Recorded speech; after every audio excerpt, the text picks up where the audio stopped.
It's midnight, and as these young men begin a new day... Let's go! Get out the front! Keep moving slow! Keep moving slow! Keep moving slow! They also begin a new life. Hurry up.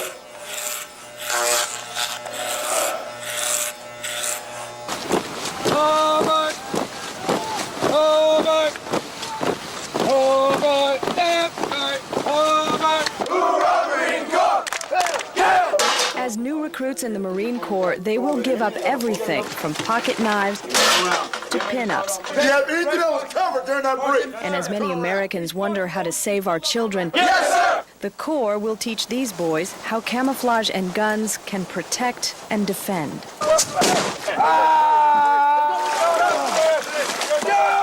Field training solidifies team spirit. No pain, no gain. At the end of 13 weeks in boot camp, recruits experience the crucible. 56 hours with little sleep, barely any food, and hours upon hours of marching, crawling, and problem solving. 1, 2, 3, right! At the end of the crucible, recruits are called Marine for the first time.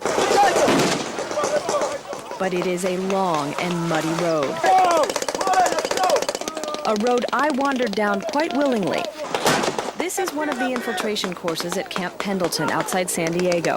It's about half the length of a football field, laced with barbed wire and full of mud. CO2 and propane blasts act as artillery fire and grenades. Drill instructors scream over it all. Honestly, out of all the things I did during our week-long visit, I looked forward the most to this part. Keep moving! 3/4 of the way through, my heart is at Mach speed, my knees and elbows are bruised and bleeding, and now I've got a drill instructor on my back. Hey, high crawl! Get the thing on the distant point cover up right now! Get it up! Get it up! Crawl faster! Faster! Faster! Faster! You don't want to know what I'm thinking right now. Faster! At the end, I must freeze and aim at a small target across a trench. Aim it! Then the call comes. 9 feet! Get up, we're done. Doing it with the recruits was awesome, because they're next to you, they're behind you, they're in front of you, looking at you like, what the heck are you doing here? While I may be done, the recruits have almost 3 days of this stuff left. No shower, no food, no sleep. I got to eat lunch before I did this, which might have been a mistake. I think this is a good look for me. What do you think? You might want to think about just what these young men are doing and why they're doing it.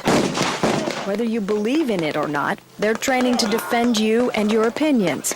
And as places like Kosovo loom tall in the not-so-distant background, boot camp seems all the more real and all the more important.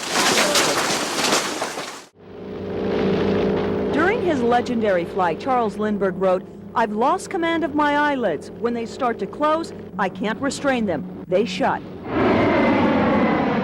70 years later, and pilots are still fighting fatigue. I've had situations where I'm sitting there watching the instruments or maybe talking on the radio and realizing the words coming out aren't the words that I wanted to say. Whether it's transcontinental or commuter, the complaints are the same.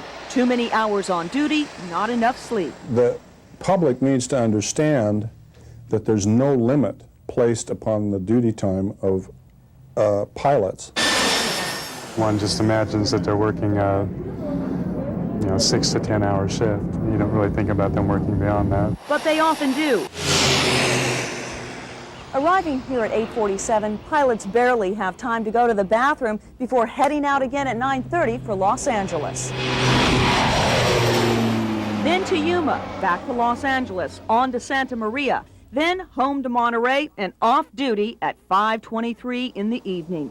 That's more than 12 hours on duty. Add delays and you have an unacceptable schedule, say pilots. A flight crew can go until they drop.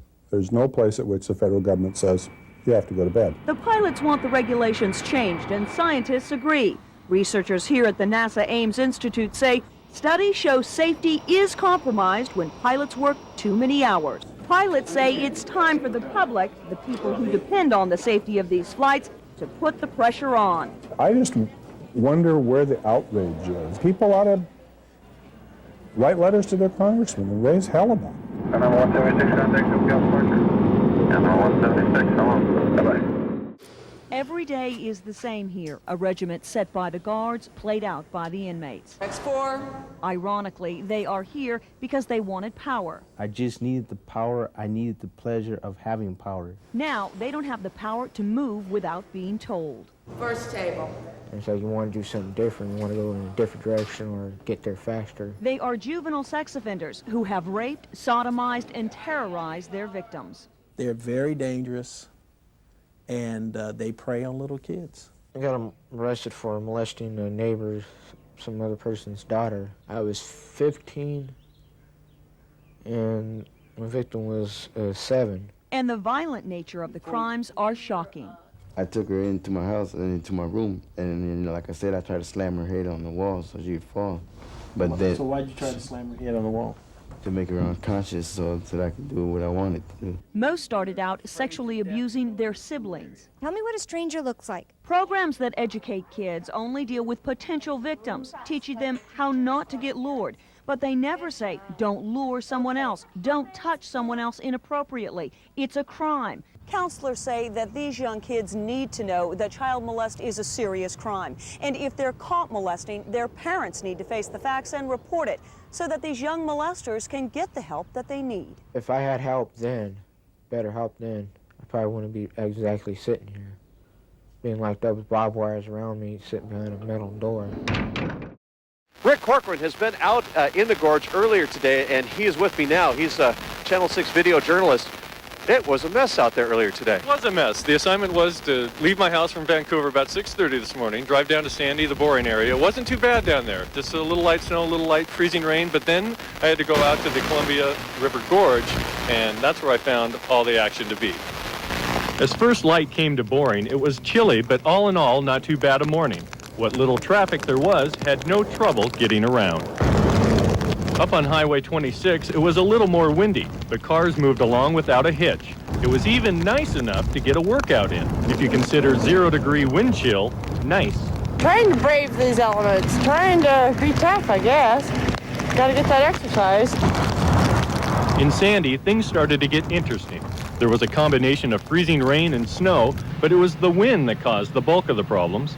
Just ask the Carlson family, who got an unexpected wake-up call at 5 a.m. I was asleep, he was awake, and we heard a bang, and there's a tree in our bedroom.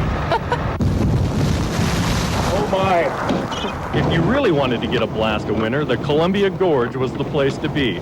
Cars and trucks made their way along Interstate 84 most of the morning until around noon, when it was finally closed down at Troutdale.